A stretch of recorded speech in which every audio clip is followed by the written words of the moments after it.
अस्सलाम वालेकुम my YouTube family, आप सब कैसे हैं। मैं उम्मीद करती हूँ आप सब ठीक होंगे। अल्लाह ताला आप सबको खुश रखे, अपने हिफ्ज़ व अमान में रखे। अल्हम्दुलिल्लाह आप सबकी दुआओं से मैं भी ठीक हूँ। ये देख रहे होंगे हमारा पंखा रात 2:30 बजे इसके पर उतर गए, पता नहीं चलते चलते इसको क्या हो गया। तो फिर इसको पर लगाए, लेकिन ये चला ही नहीं है। और इतनी गर्मी थी, इतनी गर्मी थी। और फिर मैं और कोई चीज़ नहीं थी और हवा भी नहीं चल रही थी। मैं बच्चों को लेकर रूम में चली गई, और जब मैं रूम में गई तो वहाँ पे पंखे की गर्म हवा, इतनी गर्मी थी, बच्चे बेचारे, और पंखा भी नहीं चल रहा था। बहुत मुश्किल से रात गुज़री, बहुत ही मुश्किल से रात गुज़री। और अब ये जब सुबह सुबह हुई है, सुबह उठी हूँ, नमाज़ वगैरह पढ़ी है, तो उसके बाद ये मेरे मियाँ ने जाना था, तो मैंने उनके लिए इमली आलू बहारे का पानी बना रही थी। ये इमली आलू बहारा रात को मैंने भिगो के रख दिया था, तो उनके लिए पानी बनाया है। क्योंकि गर्मी बहुत ज़्यादा है, तो सुबह सुबह कुछ ठंडा ही पीने को दिल करता है। वो नाश्ता वैसे नहीं करते, लंच साथ ले जाते हैं, तो उनके लिए कभी मैं शेक बना देती हूँ, कभी मीठी लस्सी होती है, कभी इमली आलू बहारे का पानी, कभी कुछ कभी कुछ। तो आज मैं इमली आलू बहारे का पानी बना रही थी। मैंने कहा गर्मी बहुत ज़्यादा है, चलो आज ये बना देती हूँ। तो ये ना इमली काली सी थी, इसीलिए ना ये काला काला सा पानी लग रहा है। मैंने कहा अब ना इमली ये लेके आइएगा। ये बस आखिरी थी जो मैंने अभी बना ली है, अब फिर नहीं आएगी तो इंशाल्लाह कोई और ही आएगी तकरीबन।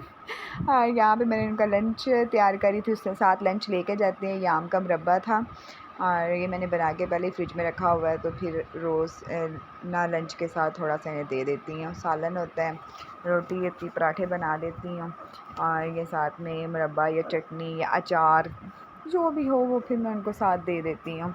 तो ये उनका लंच यहाँ पे हो चुका है तैयार। और मैं कह रही थी आज ना जल्दी जल्दी सारे काम निपटा लूँ, क्योंकि एक दिन रह गया ईद में।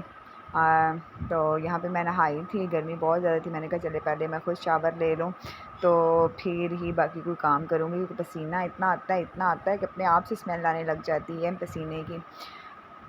तो गांव में तो बहुत ज़्यादा गर्मी, एसी वगैरह भी नहीं है। बच्चे बड़ा शोर करते हैं कि पापा जी हम एसी लगवा दें, एसी लगवा दें, लेकिन कोई नहीं है। इतने, ये देखिए मेरे हाथ में इतने काले हुए पड़े हैं। और यहाँ पे बच्चों के लिए चिप्स बना रही थी, बच्चों ने कहा कि मेरे चिप्स बना दें।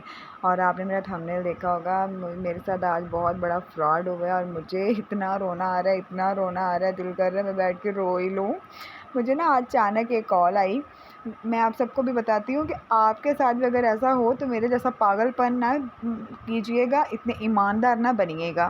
तो आज ना एक कॉल आई मुझे, और मैंने मोबाइल, अननोन नंबर था, मैंने जल्दी से रिसीव किया। मैंने कहा पता नहीं कौन है, तो आगे से एक लड़का बोला, कहता कि ना मेरे ना पैसे आपकी तरफ सेंड हो गए हैं, गलती से मैंने घर में भेजने थे, वो आपको सेंड हो गए हैं 4,000 रुपया, तो आप मुझे प्लीज़ वापस कर दें। वो बेचारा मिन्नतें कर रहा था। मैंने कहा भाई मेरे पास कोई आपके पैसे नहीं आए।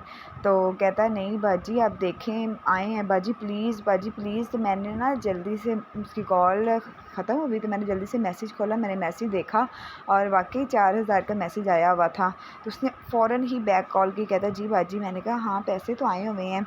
तो कहता कि चले ना बाजी आप मुझे सेंड कर दे, इसी नंबर पे अभी सेंड कर दे। मैंने ना आओ देखा ना ताओ देखा, और मेरे इजी पैसा अकाउंट में 5,000 था।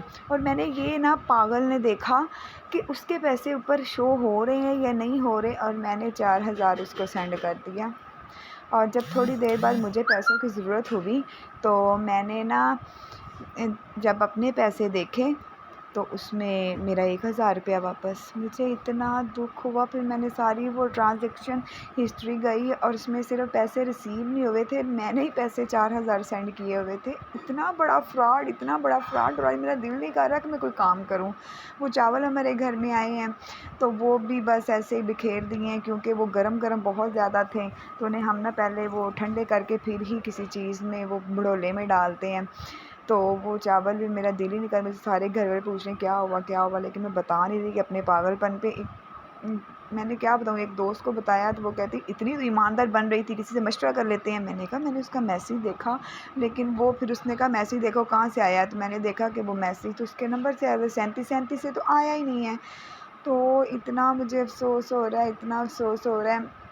तो प्लीज़ अगर आप लोगों को भी ऐसी कोई कॉल आए तो मेरी तरह बेवकूफ़ ना बनिएगा। और ईद के दिन है और मुझे पैसे चाहिए थे, और मुझे अभी चाहिए थे, तो मैंने अपनी ऐप खोली है, तो उसमें जी 1000 रुपया। मुझे तो धड़का लग गया। फिर मुझे याद आया सारा कि ये सीन हुआ है मेरे साथ।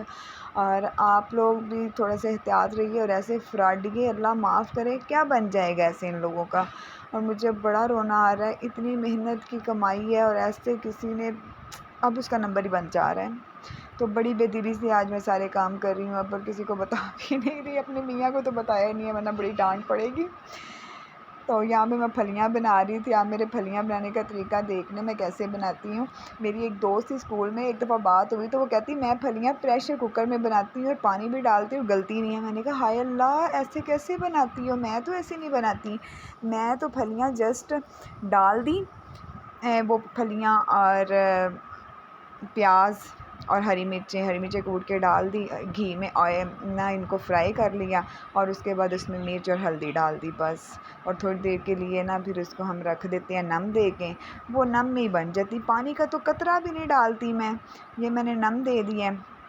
तो मुझे वो फलियाँ बना रही थी, तो मुझे वो अपनी एक दोस्त की बात याद आ गई कि मैं तो प्रेशर कुकर में बनाती हूँ, वो भी नहीं गलती। फलियाँ ये पक जल्दी जाती हैं, लेकिन इसको बनाने में टाइम लगता है, इसको तोड़ने में टाइम लगता है। और आज तो मैं सारा कुछ बेदिली से कर रही हूँ। मेरे इतने दुख हो रहा है, इतना दुख हो रहा है। और ये देखें अब फलियाँ बन चुकी हैं। सिर्फ ज़्यादा से ज़्यादा 10 मिनट लगते हैं फलियाँ बनने में, और इतना मज़े का सालन बनता है। मुझे बहुत पसंद है सालन, बहुत ही पसंद है, लेकिन आज मेरा दिल नहीं कर रहा। मेरे पैसे जो किसी फ्रॉडिये ने मुझे चूना लगा दिया, इतना बड़ा मेरे साथ फ्रॉड हुआ है। और यहाँ पे फिर शाम होने वाली थी, तो चारपाइयाँ वगैरह बिछा दी हैं, दिल बुझा हुआ है, क्या करूँ। ये पंखा ठीक करवा के फिर लेके आए हैं, क्योंकि गर्मी बहुत ज़्यादा और पंखे के बिना कोई हाल नहीं है, कोई हाल नहीं है। पंखे के सामने बैठ के भी पसीना आता है। तो यहाँ पे गेट खुला हो तो मैंने कहा बंद कर देती हूँ, क्योंकि हमारा जो घर है ना बिल्कुल एंड पे है, गली के एंड पे है। तो गेट खुला भी हो तो कोई फ़र्क नहीं पड़ता, क्योंकि आगे से कोई गुज़रता ही नहीं है, एंड पे हमने ही आना होता है।